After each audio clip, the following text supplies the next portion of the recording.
हाय, welcome back.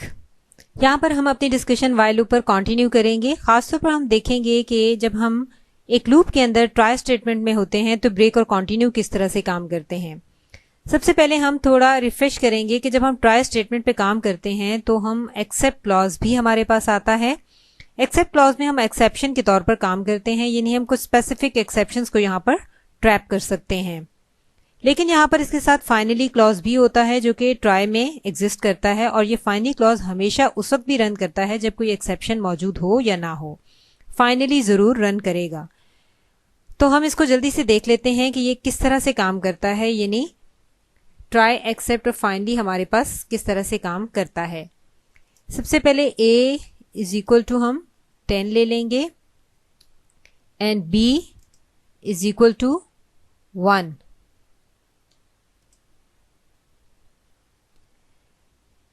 Try statement देख लेते हैं हम। ट्राई में हम ले लेते हैं a divided by b,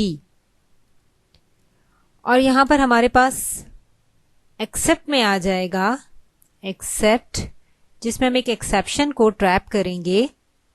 accept यहां पर हम एक्सेप्शन ले रहे हैं 0 division error, 0 division error,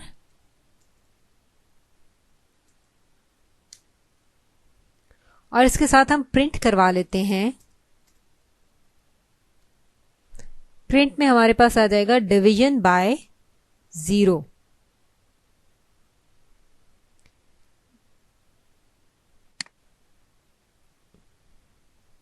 division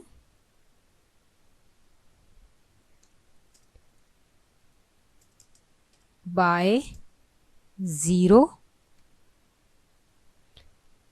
और नेक्स्ट हम इसमें ऐड कर लेंगे फाइनली। फाइनली हमारे पास क्या आ जाता है, फाइनली में हम प्रिंट करवा लेंगे प्रिंट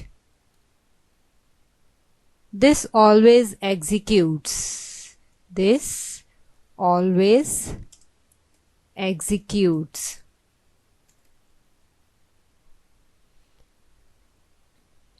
तो जब हम इसको अब रन करेंगे तो हम देखते हैं कि हमारे पास क्या आंसर आया, दिस ऑलवेज एग्जीक्यूट्स। जब हम इसे फाइनली रन करते हैं तो यहाँ पर कोई भी एक्सेप्शन नहीं थी क्योंकि b1 के इक्वल था, लेकिन फिर भी उसने ये रन किया, यानी दिस ऑलवेज एग्जीक्यूट्स यहाँ पर ये फिर भी रन हुआ और हमें यूं आउटपुट मिल जाता है। और अगर हम b को 0 में चेंज कर देते हैं, फॉर एग्जांपल यहाँ पर हम b को 0 में चेंज करके देखते हैं, तो आप देख सकते हैं कि हमारे पास डिवीजन बाय 0 भी आ गया। सो हमने यहाँ पर ये एरर पकड़ा था और फिर जब हमने उसको प्रिंट कर लिया, यानी डिवीजन बाय 0 जो है वो, और फिर फाइनली वो रन हो गया। सो हम देख सकते हैं कि फाइनली हमेशा यहाँ पर रन करता है। सो अगर हमारे पास एक डिफरेंट सिचुएशन हो तो हम उसमें किस तरह से एक फॉलोइंग एग्जांपल देख लेते हैं कि किस तरह से हम काम करेंगे। हम इसको शुरू करेंगे a इक्वल टू 0 और b इक्वल टू 2 अगर हम कर लें तो हम इसमें इंक्रीमेंट और डिक्रीमेंट एक साथ ही ऐड कर लेंगे, और फिर a डिवाइडेड बाय b अगर हमारे पास करेक्टली हो जाता है तो हम किसी पॉइंट पर डिवीजन बाय 0 को हिट करेंगे, यानी वो एरर जो है वो हम अगर उस तक रीच हमारी हो जाती है तो हम हमारे पास डिवीजन बाय 0 एरर आ जाएगा। हम वाइल लूप के अंदर रहकर ये काम करेंगे और ज़्यादा लंबा काम नहीं होगा, बस हमने उस एरर तक काम देखना है कि हम किस तरह से उसको करते हैं। तो हम इसको देख लेते हैं। a अगर हम डिवाइडेड बाय कर देते हैं 0 और उसके बाद हम b को divided by b is equal to 2 देख लें, और उसके बाद हम वाइल लूप ले लेते हैं। वाइल लूप पर अगर हम काम करें और हम उसमें कह दें कि a हमारे पास लेस देन है 4, a लेस देन 4 अगर हम कह देते हैं तो हम प्रिंट करवा लेंगे।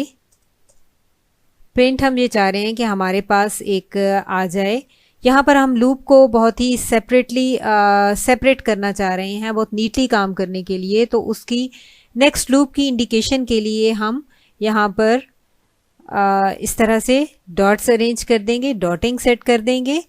और उसके बाद हम देख लेते हैं कि अगर हम इंक्रीमेंट कर लेते हैं a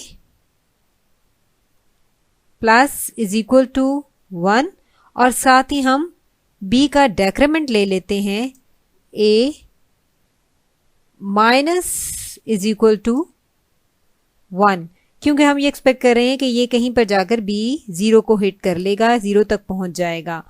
और इसमें अगर हम ट्राई स्टेटमेंट ऐड करते हैं, ट्राई में हम a डिविजिबल बाय b देख लेंगे, b, और उसके बाद हम एक्सेप्ट कर लें। अगर एक्सेप्ट में हमारे पास अगर आ जाता है, यानी हम यहाँ पर कौन सी एरर अपनी ट्रैप करना चाह रहे हैं, एक्सेप्ट 0 डिवीजन एरर, और इसे हिट करने के बाद अगर हम प्रिंट करवा लेते हैं, प्रिंट, अगर हम देख लेते हैं प्रिंट में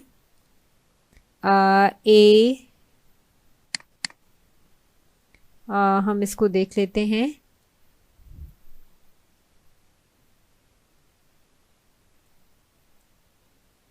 सॉरी हमारे पास डिक्रीमेंट में 1 था। हम इसको अगर प्रिंट करवा लें a, b है नहीं, हम इसको यूं देख लेते हैं और उसके बाद कॉमा, जो दो हमारे पास प्रॉब्लम क्रिएटिंग डिजिट्स होंगे अगर हम उन्हें यहाँ पर प्रिंट करवा लेते हैं, और इसके बाद minus division by 0, division by 0, and then हम फॉर्मेट ऐड कर लेते हैं a, b, format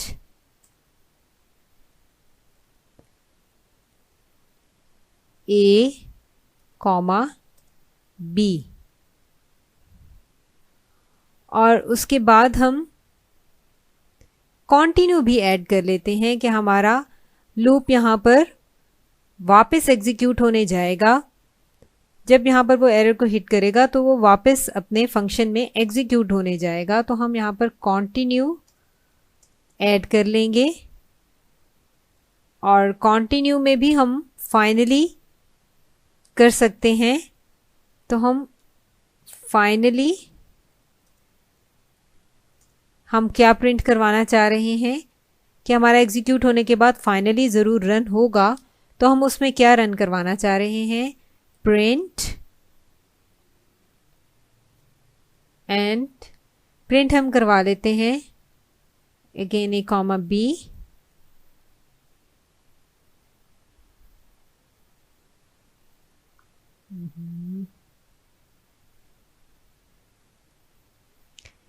and then 1, 1, और उसके बाद हम देख लेते हैं माइनस ऑलवेज एग्जीक्यूट्स। यहाँ पर हम देख लेते हैं ऑलवेज एग्जीक्यूट्स,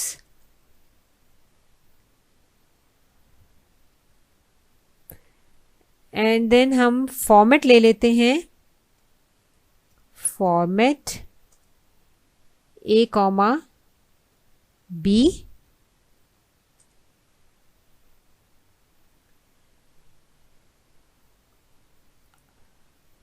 और इसके बाद हम लूप से बाहर निकल कर फाइनली प्रिंट अगर ले लें, फाइनली हमारे पास अगर प्रिंट आ जाता है, प्रिंट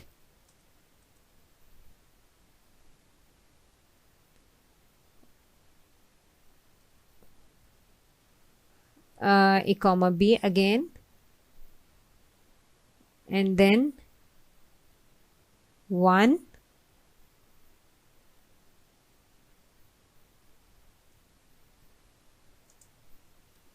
और उसके बाद हम मेन लूप ऐड कर लेते हैं, मेन लूप, और लास्ट में हम अपना फॉर्मेट ऐड कर लेते हैं, फॉर्मेट,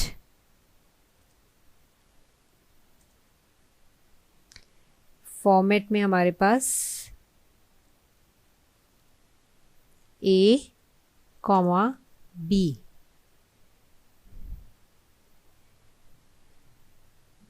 जी, तो यहाँ पर जब हम इसको रन करेंगे तो हम यहाँ पर क्या एक्सपेक्ट कर रहे हैं, हमारा यहाँ पर एक्सपेक्ट हम ये कर रहे हैं कि जब हम इसको एग्जीक्यूट करेंगे तो हमारे पास कोई रन टाइम में एक्सेप्शन नहीं आएगी। यहाँ नेक्स्ट लूप में हमारे पास 2 के 0 डिवीजन 0 से भी प्रिंट हो जाएगा। हम इसको पहले रन करके देखते हैं। जी, तो ये यहाँ पर ये देखें हमारे पास रिजल्ट इस तरह से आ रहा है, yes 0 and then 1, 1 always executes 1, 1 main loop and then 2, 0 division by 0 and 2, 0 always executes। तो यहाँ पर आप देख रहे हैं कि कोड ब्लॉक में हमारे पास 0 के साथ डिवीजन बाय 0 भी आ रहा है और ऑलवेज एग्जीक्यूट्स भी आ रहा है। सो फाइनली कोड ब्लॉक में हमेशा फाइनली हमारे पास एक कोड ब्लॉक में हमेशा एग्जीक्यूट करता है। अगर चाहे हमारे पास यहाँ पर कंटिन्यू हो भी, तो अगर आप के पास अगर एक ट्राई स्टेटमेंट में अगर आप हैं तो कंटिन्यू पे काम किया है, उसके बाद आपके पास फाइनली भी है तो फाइनली ही एग्जीक्यूट होगा। सो ये बहुत एक ग्रेट बात है। इसका मतलब ये है कि आप किसी ट्रांजेक्शन के बाद अपनी फाइल को अगर क्लोज करना चाह रहे हैं कि आपने जो भी डील किया और जो काम ख़त्म हो चुका, तो एक्सेप्शन हो या ना हो फाइनली रन करेगा, और आप एक कंटिन्यू में भी हैं तो एक्सेप्शन ट्रैप में फाइनली रन कर लेगा और ये लूप उस वक्त तक नहीं रुकेगा जब तक कि फाइनली एग्जीक्यूट ना हो जाए। ये काम अब हम एक और तरीके से ब्रेक के साथ भी कर सकते हैं। सिर्फ कंटिन्यू से नहीं बल्कि ब्रेक से भी हम सेम फंक्शन काम करके देख सकते हैं कि हमारे पास वही रिस्पॉन्स आएगा। यानी हम यहाँ पर अगर ब्रेक करेंगे तो भी ये फाइनली हमारे पास एग्जीक्यूट होगा। तो हम अगर इसी को दोबारा एग्जीक्यूट करके देखें, अगर हम इसको दोबारा एग्जीक्यूट करते हैं और हम यहाँ पर ब्रेक का इस्तेमाल करेंगे तो हम देख लेते हैं कि हमारे पास क्या रिस्पॉन्स आता है। आपने देखा यहाँ पर हमारे पास 1, 1 और always executes and then 1, 1 main loop, और फिर हमारे पास नेक्स्ट लूप में आ गया है 2, 0 division by 0 and 2, 0 always executes. यानी ऑफ कोर्स हमारे पास इस तरह की पहले वाली इटरेशन नहीं मिलेंगी।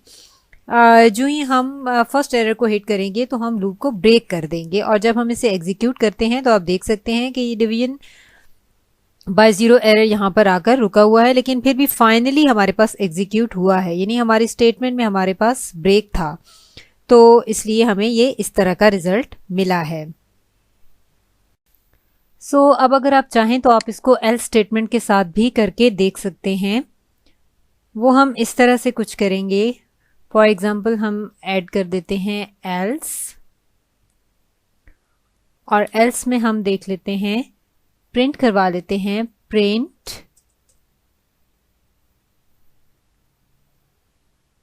Code executed, code executed without a zero division error, zero division error।